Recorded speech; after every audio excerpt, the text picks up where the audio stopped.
कक्षा 10 के प्रिय छात्र छात्राओं, गुड मॉर्निंग। आज आपको हम सामाजिक विज्ञान के अंतर्गत भूगोल भाग से संसाधन एवं संसाधनों के विकास पर चर्चा कर रहे हैं या आपको बता रहे हैं। कुछ आपको बता दिया गया है, संसाधन के पाठ से आपको कुछ बता दिया गया है, आप समझ गए होंगे। आगे की कड़ी में संसाधन के अंतर्गत भूमि का उपयोग, यानी भूमि संसाधन है तो भूमि का उपयोग आप कैसे करते हैं, उस प्रक्रिया को आपको समझना है। भूमि जो है पृथ्वी के संपूर्ण भाग में जो स्थल के रूप में है उसे हम भूमि कहते हैं। जो जल के रूप में है उसे जल मंडल कहते हैं, तो स्थल मंडल को भूमि कहते हैं। इस स्थल मंडल में या इस भूमि के बृहद स्थलाकृतियों में आप समझेंगे कि स्थलाकृतियां जो भूमि की है, बनावट जो भूमि की है, वो प्रमुख रूप से 3 आकार में, 3 रूपों में आपके सामने सबसे पहले दिखाई देती है। पहला है आकार पर्वत का। पर्वत आप देखे होंगे या न देखे होंगे तो सुने होंगे, पढ़े होंगे, चित्र में देखे होंगे। तो आपके दिमाग में पर्वत के बारे में प्रश्न उठता होगा कि पर्वत ऊंचा होता है, तो ऊंचे भाग को पर्वत कहते हैं, जो बहुत अधिक ऊंचा हो। दूसरा है पठार। पठारी क्षेत्र जो है ऊंचा होता है, पर्वत से कम ऊंचा होता है, मगर उसका जो ऊपरी भाग है वो चौरस होता है, समतल होता है। और तीसरा है स्थल रूप मैदान। मैदान जो है बिल्कुल समतल होता है, ऊंचा नहीं होता है, और इसकी ऊंचाई समुद्र तल से बहुत कम होती है। तो इस प्रकार से आपके सामने भूमि के जो स्थल रूप हैं वो 3 हैं: पर्वत, पठार और मैदान।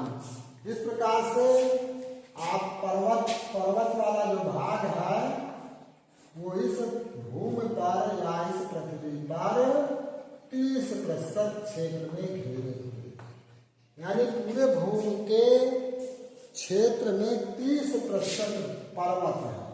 पठार जो है वो 27%, पूरे भूमि के 27% है। मैदान जो है वो 43%। इस प्रकार से पर्वत, पठार, मैदान आपके देश में भूमि के स्थल रूप में पर्वतों का हिस्सा 30% है, पठारों का हिस्सा 27% है, मैदानों का 43% है। यानी भारत की कुल भूमि पर 30% भाग पर पर्वत स्थित है और 27% भाग पर मैदान है, और 43% भाग पर मैदान है।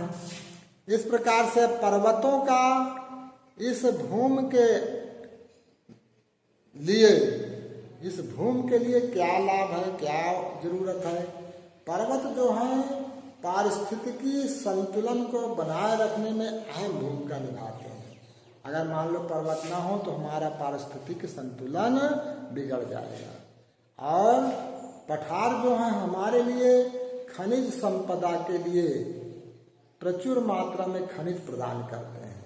यानी पठारी क्षेत्र जो है वो अत्यधिक पुरानी भू स्थलाकृति है, यानी इनका निर्माण बहुत ही प्राचीन समय में हुआ था, और इस प्रकार पठारों पर खनिजों की भरमार है, प्रचुरता है। मैदानी क्षेत्र जो आपका है ये नदियों द्वारा पर्वतों से बहाकर लाई गई मिट्टी से बना हुआ है, और इस मिट्टी को हम जलोढ़ मिट्टी कहते हैं।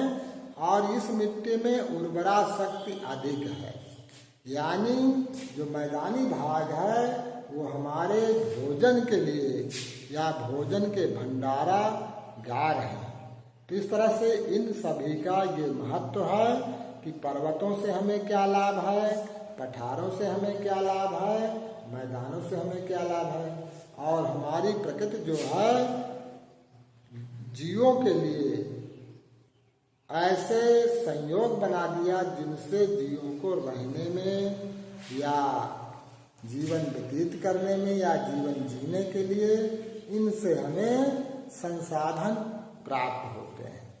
तो पर्वतों से हमारे लिए संसाधन नदियों के रूप में, पानी के रूप में, पठारों से हमें खनिजों के रूप में, मैदानों से हमें खाद्यान्न के रूप में संसाधन प्राप्त होते हैं। और इस प्रकार से भूमि के उपयोग के अंतर्गत या भूमि के स्थल रूप के अंतर्गत पर्वत, पठार, मैदान आते हैं। और इस पर्वत, पठार, मैदान को आप अच्छी तरह समझ लीजिए और फिर आगे की कड़ी में आगे आपको विस्तार से समझाया जाएगा। धन्यवाद।